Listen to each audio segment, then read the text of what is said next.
In this video, I'm asking Professor Richard Werner how banking is carried out to take the mystery out of banking. Professor Werner, isn't this the simple explanation of banking, that banks collect deposits from savers and relend these deposits to borrowers? That's of course what we hear a lot written up in the newspapers or even in finance or economics textbooks. But actually that's wrong. This is not actually what banks are doing.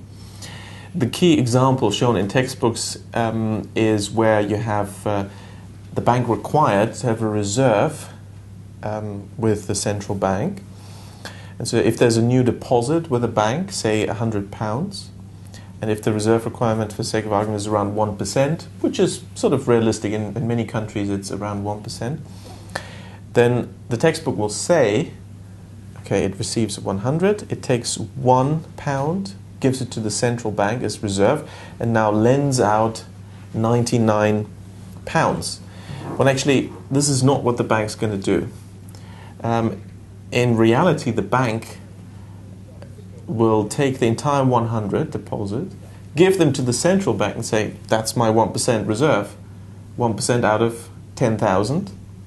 10,000 minus the 100 leaves you 9,900 that the bank is allowed to lend. So actually, the 100 new deposit will lead to 9,900 in what is called new loans. That's more realistic as an explanation of what banks actually do.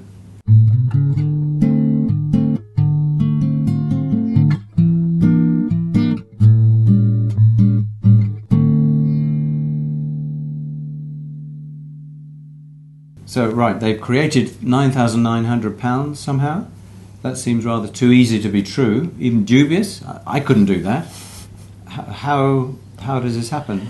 Well, it is very easy, and very often in this complex world, we're always being told, the truth has to be very complex and difficult, but very often the truth is very simple.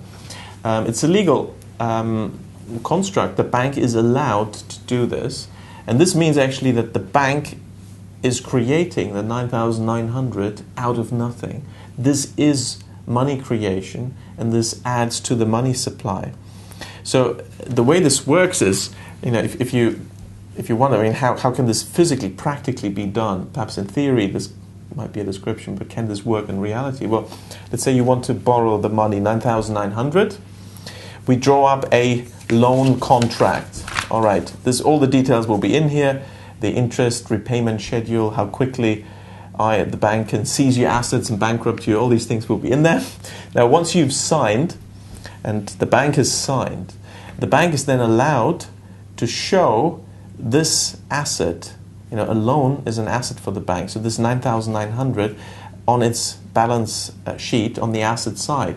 Because, of course, technically this is now an expected income stream for the bank. Right. It receives now, based on this document, interest and repayment of principal. Right. So you can argue, well, technically that's correct. So they're allowed to show a new 9,900 on the asset side. Now you'll say, fine, but where's the cash? I want to see the money.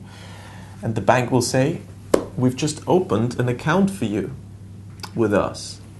And look into your account, you'll find the money there.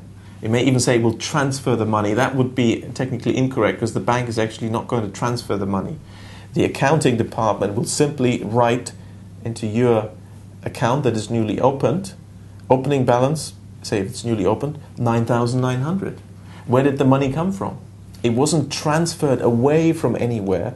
It was just created, invented on the balance sheet in the computers of the bank. So the bank didn't have to receive deposits and savings, balancing deposits and savings before handing it out as a loan.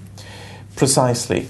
What the banks do is not acting as intermediary as the textbooks or even the financial newspapers tell us. They're called banks financial intermediaries.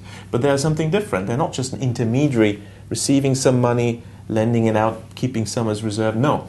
The banks have a much more pivotal central function in the economy. They're the creators of the money supply. And they do this by giving out what's called a loan. Now, technically, that's a bit of a misnomer because A loan is, can I borrow this glass? Okay, I've got this glass now. You don't. And I'm drinking out of it. Well, that means you can't drink out of it at the same time. This is the normal understanding of lending and borrowing, a transfer of control over something. But when the bank grants what is called a loan, there is no transfer of purchasing power away from anywhere in the economy.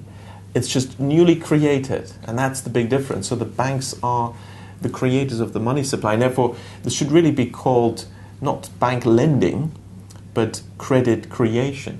In many ways, it's true to say there is no such thing as a bank loan. Bank loans don't exist. What we have is bank credit creation. So me, as a borrower, I've guaranteed, say, my house against my defaulting on the loan.